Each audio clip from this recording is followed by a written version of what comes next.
Morris. Welcome to the Kingdom Business Forum, a program where we empower believers to build kingdom businesses that advance the Great Commission. I'm Vicki Norris. I'm Patrice Agay. Now, I met Patrice when I went through his biblical entrepreneurship training program. It personally transformed me and my business. Since then, I operate with the kingdom in mind. That's why I've joined him in this program, because now I'm passionate about helping you discover the power of kingdom principles for your business. And this month, we are featuring a theme of generational business transition, Patrice. And today we have an author and expert on wealth counseling with us. So what I want to know is, why is understanding how we handle money, especially inherited money, why is that important to a kingdom business steward? You know, the assumption here is that the generational transfer or the transition is one that involves wealth, right? That's the hope. Mm-hmm. A business that's profitable, scalable, sustainable, that you're passing on. Well, that's what I hope, but I don't know. With some of these guests we've had, we found out that even though 70% of businesses in America are family businesses, 2/3 of them fail. That's so, true. You know. So now, but that's the hope, right? So in doing the business transition, that next generation needs to understand how to handle wealth. Mm-hmm. And at least the responsibility of it. I know, well, your father's not doing too bad, Vicki. Mm-hmm. My mother's not done too bad. Mm-hmm. And I've seen, well, your brother's pretty responsible from what I've heard. Mm-hmm. But I tell you, my brothers and sisters, not very responsible. Mine either. Mm-hmm. So I hope they're not listening. Love you. but here's the thing. The only thing that gave me hope is that the Lord sent me to America, far away, and I had to struggle. So you had some separation. That's right. And struggle. And some struggle. I'm here in wilderness. And then wilderness, and then Jesus, and more wilderness. That's right. And then married a humble wife, who came from, so we literally had to build from scratch. So that struggle is what saved my behind. Otherwise, you and I would have been just like those we're talking about now. So it is an issue. So we cannot deal with generational transfer without dealing with how to manage the responsibility of that which comes with. That's right. Well, generational business transition is an important issue, and I'm thrilled that we have on the program an expert in wealth and wealth counseling. Her name is Thayer Willis. She's an internationally recognized author and expert in the area of wealth counseling. Since 1990, she has specialized in helping people of all ages handle the psychological challenges of wealth. Being born into the founding family of the multi-billion-dollar Georgia-Pacific Corporation gives her a unique insider's perspective on the privileges and tragedies that wealthy families deal with on a regular basis. Willis has an MA from the University of Oregon, an MSW from Portland State University, and is a licensed clinical social worker. She helps people create pathways between generations, prioritize parenting tasks, and instill financial responsibility in young family members. Thousands have attended her presentations, ranging from small groups to top corporations and organizations, including many private family retreats. Her book, which we'll talk about today, Navigating the Dark Side of Wealth, A Life Guide for Inheritors, has received rave reviews. Her professional affiliations are with the Family Firm Institute, the Family Wealth Alliance, and the National Speakers Association, so she and I have that in common. Welcome to the program, Thayer. Thank you. I'm happy to be with you. Well, I appreciate you connecting with us by phone. Although I do hope to meet you in person here. I understand that you are local to Portland, Oregon. So I would love to meet you. Well, we have listeners across the country, of course, now that we have our Facebook fan page. So if you're just tuning in, you have found the Kingdom Business Forum on K-Praise, but we can also be found on Facebook.com. Thayer, I want to understand a little bit more the scope of your business. I know you're a social worker, you're a speaker, you're an author. I want to understand kind of, do you do more of the social work, kind of the hands-on stuff, or do you do more of the engagements? I do both. And from my point of view, the work I do is social work. Mm-hmm. So I define it in a very specific way. And really, I help individuals and families create freedom beyond financial wealth. So I work with families. That's the main part of my work, is working with families, and sometimes multi-generational families, and helping them with values clarification, communication, parenting. Those are some of the main areas that we work in. Relationships, of course, and I also speak, and I do a fair amount of writing. So, like a lot of us, you have a core deliverable, but you're just delivering it in a variety of means. So people might find you through your book, they might engage you as a conference speaker, or they might actually be fortunate enough to work with you personally with their families. Okay. Well, I'm encouraged to have another woman on the program, Patrice. I love this, especially a Christian businesswoman. I'm just curious, how's that journey been for you? I know that you move a lot in the wealth management circles. Is that still pretty dominated by men? Yes, there are a lot of men, I would say, in that world, and the majority. Yet there are some women, and I would say that... not to get into too much of a stereotype, but it is probably more of the women who are really understanding what I do and interested in it and seeing how their clients could use my services. Although I don't want to imply that men in general don't understand, because there are many men who do understand and who I have very good collaborations with.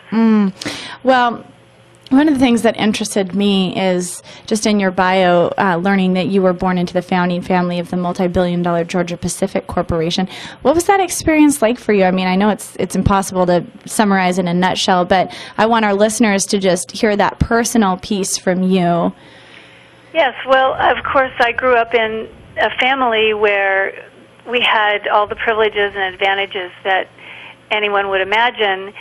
And as a child, I didn't have any perspective on that, because most of the kids I knew also had those kinds of privileges and advantages. And it wasn't until I got into my young adult years that I began to reflect on it. And, you know, people would make comments, and I was out in the world, and I went to college, and I met some other kinds of people, and began to realize that I come from a background that's really unusual. I hadn't seen that when I was younger, and then along the way I stumbled, and I had some friends and peers who also stumbled, and I was very fortunate to find myself on my feet around the age of 30, and I just started thinking, you know, there should be help available to this privileged population. It's not the focus of social work, as you know. Social work generally is focused on helping the most disadvantaged in our society. And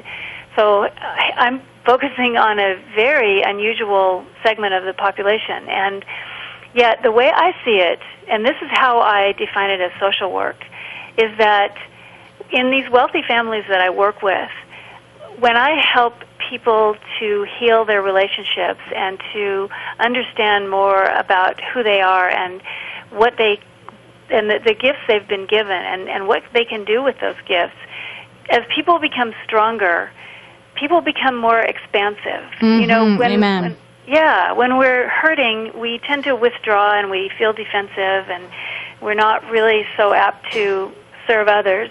But as we get stronger and heal and really understand more about how the world works in a positive way, then we do become more expansive, and we become more philanthropic. And so really, that's the generation of a lot of funds going into the kinds of things that social workers typically do.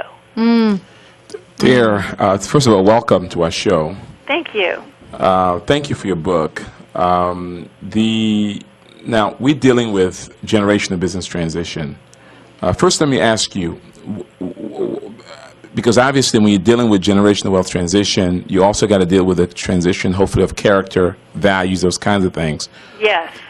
What was it, your challenges, the struggle you had before you were 30 that kind of shaped you in terms of making you different? Or what was it in your experience that made you stand out among wealthy children to be this conscious? Well, that is a great question, and I find it to be, I mean, I really think that is a key question. And I believe that it does go back to the way I was raised. I was raised in a Christian family, so I knew the Lord, although I turned away in my later teenage years, not in any dramatic fashion. I just sort of drifted away, as a lot of people that age do. And yet I had the very strong values from my parents, and I was a young adult in the 70s, and it was an era of a tremendous amount of change and values just being thrown on their heads. And so really, that's what I mean when I feel like I was so blessed to come through that and land on my feet. And that was when I became a Christian, really, of my own choice. And I know that came from having been raised in a Christian family. Wow. Another thing tied right to that, many people are under the illusion that only the poor and the pitiful become Christians, and that wealthy folks don't need Jesus. Well, could you bring clarity to that? I mean, here you had all your needs were met, but yet you found the need to hang, and obviously your family found the need to hang on the Lord. Could you clarify? Yes. Yes, well, my parents had both been raised in Christian families, so it goes back, more generations. Amen. And so that does get passed down. I know that doesn't always happen perfectly, and some siblings, some siblings don't ever really awaken to that relationship. But in general, of course, it's a wise way to bring up your children, and it can lead to a tremendous resource, of course, the greatest resource for those kids who grow up in Christian families. And, I would say that as I was stumbling in my 20s and really having a hard time finding my way and really having difficulty in relationships, and I became poor in spirit. So that's really how the Lord found me. Wow. Amen. Key question, Ms. Thayer.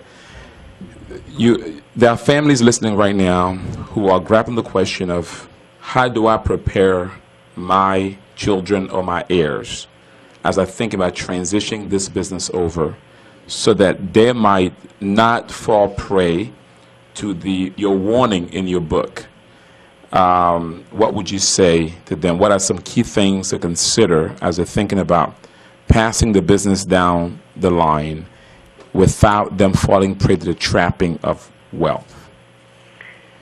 Well, do you have 3 hours? This is going to be a multi-part series. I will be concise. Yes. The main thing is to bring your children up with, well, first of all, the values and the Christian understanding and commitments that I was talking about a minute ago.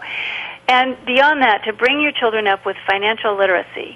That is so important, beginning with an allowance and teaching them about saving money and spending money wisely and giving money away, and have them keep a record. I call it a ledger, and I actually coach my clients to use the old-fashioned ledger book where you write in the entries, all the money that comes into your life, all the money that goes out of your life.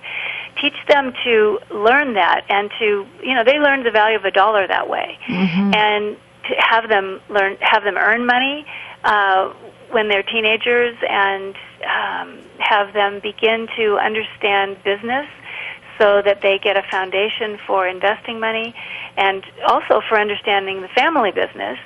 They should definitely work outside the family business first. Well, I mean, some young kids have businesses, have jobs in the family business, but I mean, as they get to be older teenagers and have an education, they should go out in the world and work in some other businesses, maybe related to the family business, but not your own family business. Some family businesses have that requirement, in fact, but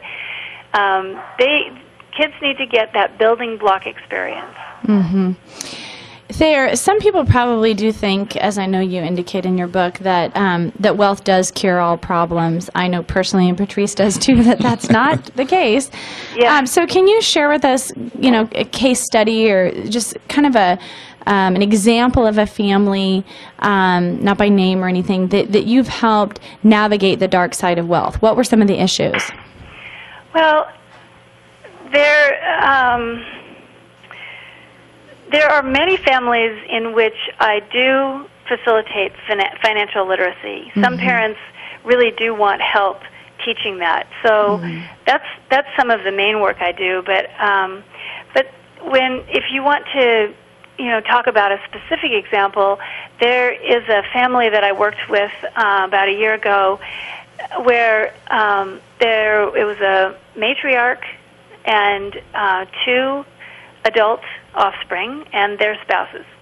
So there were 5 people in this family, and one of the spouses really was kind of an outlier.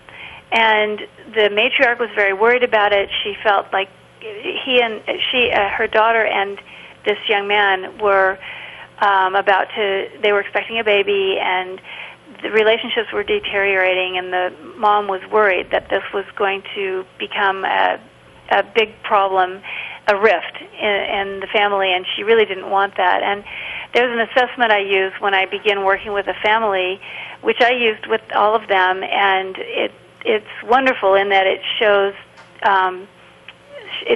each person's strengths.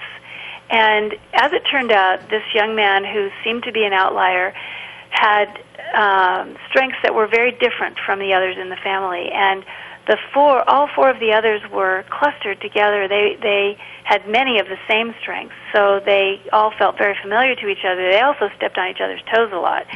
But as I brought all this to light, and we opened our family retreat with this big chart showing these strengths, and the one young man with his strengths that were very different from the others, suddenly I saw his whole demeanor change. His shoulders went back, and he hadn't even wanted to come to this retreat because the relationships were so strained. But he understood suddenly that his strengths, it wasn't that he didn't have strengths, it was that his strengths were so different, the others hadn't been recognizing them, and it became a great starting point for bringing this family together. He exemplified his own unique strengths in several of the exercises that I had them do over those few days, and it was just wonderful to watch these relationships all begin healing. Wow. Final question there. What is your greatest joy as you work with these families? Particularly, the Bible teaches that the love of money is the root of all evil. It's hard for a rich man to enter the kingdom. There are many warnings about the dangers of money. What is your biggest joy as you're with these families in this whole idea of inheritance and generational transition of wealth? My greatest joy is seeing these usually younger family members. Many times the older family members have worked out a lot about their lives. So I'm talking about seeing teenagers and people in their 20s and 30s, seeing them become free and seeing them be liberated from either, on the one hand, entitlement and that attitude of letting other people take care of all the difficult things in life and making a lot of assumptions. So free of entitlement, and at the same time free of micromanagement, where they feel like they have to manage everything because they don't trust, and they've taken that short step from healthy skepticism into fear, and they feel like they have to micromanage everything. So instead of either of those dangers, seeing them be able to walk down the middle of the road and be free and liberated and become who they really are. And that is so exciting, and I feel it is such a privilege that I get to facilitate that. Wow. That's what I love about my work. That's kingdom work right there. That is. Do you see? Do you ever see any families come close to the Lord in the process? Yes, in many ways. Some families already are, and I would say in those families, their relationship with the Lord deepens. Wow, wow. And other families, they begin that exploration, because I always bring up the importance of having a spiritual life, and I bring it up in a very open way, because some people are sort of skitterish about that, but I always bring it up, and I'm very open, as you can see in my book, about the fact that my path is Christian, and so I'm willing to talk about it, but I want them to develop that desire and seeking and wanting to know the Lord. Thayer Willis, thank you so much. We look forward to having you back. Keep up the good work. Oh, you're welcome. Thank you, Thayer. So much. It was a delight. It was wonderful talking with you both. All right. Bye-bye. Bye-bye. Bye-bye. That was a good one. Again, wow. You know, what I love most about what she said, Vicki, is freeing people from wealth has constraints. It does. You think? You know, wealth has constraints, and many times people, when think of Christianity, think of poverty, sickness, and disease, and they think about wealthy people and as not having needs, Right. and they think about wealthy people as even not caring. And some people even think that you can't be wealthy with money. What I love most about Thayer's testimony and her story is that here's a family who many probably judged not to be Christian. But here it was a family of faith. And in the midst of that emptiness, she reignited the faith that was passed on to her. That's right. So I think of Zacchaeus, the story of Jesus reaching out to Zacchaeus, and people say, well, what is he doing with that rich man? What is he doing with that, that tax collector? I think her story really reminds us, first, not to pass judgment, but secondly, the dangers of wealth. And I love the point she made. I know you took good notes. I think that's what we're repeating, those points she made about preparing your children for their inheritance. I'm going to put that out on the Facebook fan page at kingdombusinessforum.com/Kingdom Business Forum, because this has been a really insightful interview, I think. And I love our job, Patrice, because we get to learn from all of these experts who have these creative, amazing niche that God has given them based on their own experiences, based on his history, their history with him as they've walked along their journey with him, and all of the things that he's gathered to them spiritually and intellectually along the way. And then she can now turn that back and speak into that, just like many of our other guests have done. So we get to learn every day when we do these interviews. I love it. So we should be real smart, shouldn't we? Yeah, we should. So our children. So we got to go home and apply this. I know. We got to pass it on. One thing I'm going to apply. We do all the things she shared, but the one thing we didn't do, two things. One, I got to make sure my daughter's keeping a ledger. And then the other one. We used to do that growing up. My mom made us keep a little ledger on steno notepads. My daughter's not. I got to make sure she may have. But the second one is, I don't know about her having a job outside. I'm going to pray about that one. A job outside Nehemiah. Outside Nehemiah, yeah. We had to do that. My brother's involved in my family's business, my dad's business, and he had to do that. But I think, there are some dangers that obviously that come with wealth a lot of people don't think about. And there is, I know she talks about in her book, there's secrecy and there's troubled relationships and there's all kinds of politics in wealthy families, and I wonder if there isn't an inverse relationship, with being poor in spirit, wealthy in the world, poor in spirit. But anyway, if this is you, if this has struck a chord, I hope you'll check out ThayerWillis.com, and we're going to put all of her information on our Kingdom Business Forum fan page. We're going to put the full video out there, some of these key points for those of you who like the Cliff Notes version. And I want to tell you, Thayer was introduced to us through a good friend of mine, and so make introductions to us at the Kingdom Business Forum through our fan page. If you think there's great business people who operate with a kingdom mindset you think we need to meet, we really appreciate you tuning in today to the Kingdom Business Forum. Come on back every Monday on K-Praise at 5 o'clock.